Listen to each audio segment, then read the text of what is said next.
লা ইয়াত্তাখিযুল মুমিনুনাল কাফিরিনা আউলিয়া মিন দুনিল মুমিনিন। আল্লাহ পাক মুমিনদেরকে বলে দিয়েছেন, হে মুমিনরা, তোমরা কাফেরদের সাথে কখনো তোমরা বন্ধুত্ব গ্রহণ করবে না। কাফেরদের সাথে আমাদের কি করা যাবে না? বন্ধুত্ব করা যাবে না। মুমিনদের সাথে বন্ধুত্ব করতে পারবে। মিন দুনিল মুমিনিন, মুমিন ছাড়া কাফেরদের সাথে বন্ধুত্ব করা যাবে না। এটা কেন বললাম? এখন এই বছর শুরু হয়েছে, এখন সবাই খেলা দেখার জন্য পাগল। রাত 1টা থেকে খেলা, বিশ্বকাপ, ফিফা। এই মানুষ কাফেরদের এই খেলা দেখার জন্য রাত 1টা 2টা উর্দুমা থাকে। সে কখনো আল্লাহর ইবাদত করার জন্য উর্দুমা থাকে নাই, কখনো তাহাজ্জুদ নামাজ পড়ার জন্য রাত ঘুম থেকে জেগে ওঠে নাই। কিন্তু এই ফিফা দেখার জন্য, এই খেলা দেখার জন্য মানুষ সারা রাত জেগে থাকে। আমরা মুসলমান কোথায় চলে গেছি? তাদেরকে আমরা ভালোবাসতেছি। আল্লাহর প্যারা মাহবুব নবীর যে সুন্নাহ, আমরা ওই সুন্নাহ থেকে দূরে চলে গেছি। রাসূল পাককে ভালোবেসে কখনো যে আজকে আমি সাদা জামা পরবো, সাদা পায়জামা পরবো, এরপর আমরা কখনো করি নাই। করছেন কখনো? আমরা কখনো করি নাই। যুবক ভাইদেরকে বলতেছি যে রাসূল পাকের সুন্নাহ সাদা কাপড় পরা, এটা রাসূল পাকের সুন্নাহ। তো রাসূল পাকের সুন্নাহ অনুসরণ করে আমরা কখনো সাদা কাপড় পরি নাই, কখনো সাদা পায়জামা পরি নাই। কিন্তু এই কাফেরদের মহব্বতে আমরা চুলের কাটিং করেছি। নেইমার যেভাবে কাটিং করেছেন, মেসি যেভাবে চুলের কাটিং করেছে, রোনালদো যেভাবে চুলের কাটিং করেছে, এটা আমরা করেছি। উচ্চাওয়াজ বলি নাউযুবিল্লাহ, ঠিক না?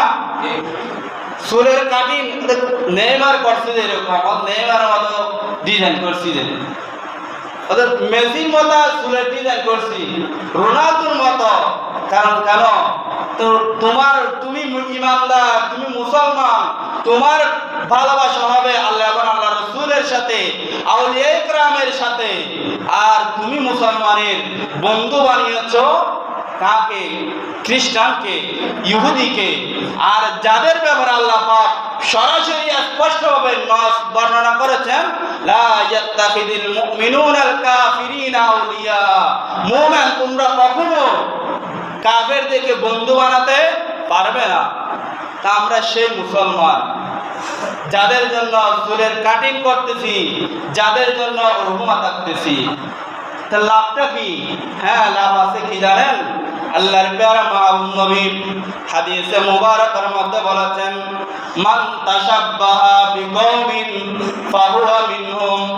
উম্মত, দুনিয়ার মধ্যে তোমরা যার সাথে বন্ধুত্ব রাখবে, দুনিয়ার মধ্যে যার সাথে তোমার সম্পর্ক হবে, কালকে আমাদের ময়দানে আল্লাহ পাক তোমাকে তার সাথে হাসর করাবে।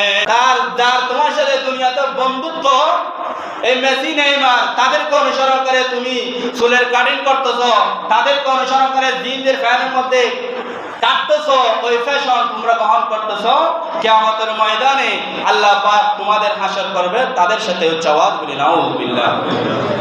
যার ভালোবাসা আল্লাহ এবং আল্লাহ রাসূলের সাথে হবে, তার হাসর হবে আল্লাহ এবং রাসূলের সাথে। উচ্চাওয়াজ বলি সুবহানাল্লাহ।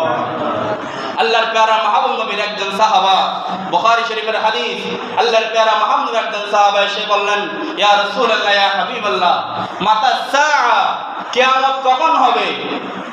আল্লাহর নবী বললেন, ওয়াইলাকা, তোমার ধ্বংস হোক। ও আমার সাহাবা, তুমি কিয়ামতের কথা জিজ্ঞেস করতেছো, তুমি কিয়ামতের জন্য কি প্রস্তুত রেখেছো? মা আদাত্তা লাহা, তুমি কিয়ামতের জন্য কি প্রস্তুত রেখেছো? তখন ওই সাহাবা বলতেছেন, ইয়া রাসূলুল্লাহ, ইয়া হাবিবাল্লাহ, আমি তো কিয়ামতের জন্য তেমন কিছু প্রস্তুত করতে পারি নাই, কিন্তু আমি একটা জিনিস প্রস্তুত রেখেছি, সেটা হচ্ছে আমি আল্লাহ এবং আল্লাহর রাসূলকে আমার জানের চেয়ে বেশি ভালোবাসি। চাওয়াজ করে সুবহানাল্লাহ। আল্লাহর নবী খুশি হয়ে গেলেন। সাহাবাকে সুসংবাদ দিলেন, সাহাবী তুমি কাল কিয়ামতের ময়দানে আল্লাহ ওয়া আল্লাহর রাসূলের সাথে থাকবেন। জবাব বলে সুবহানাল্লাহ।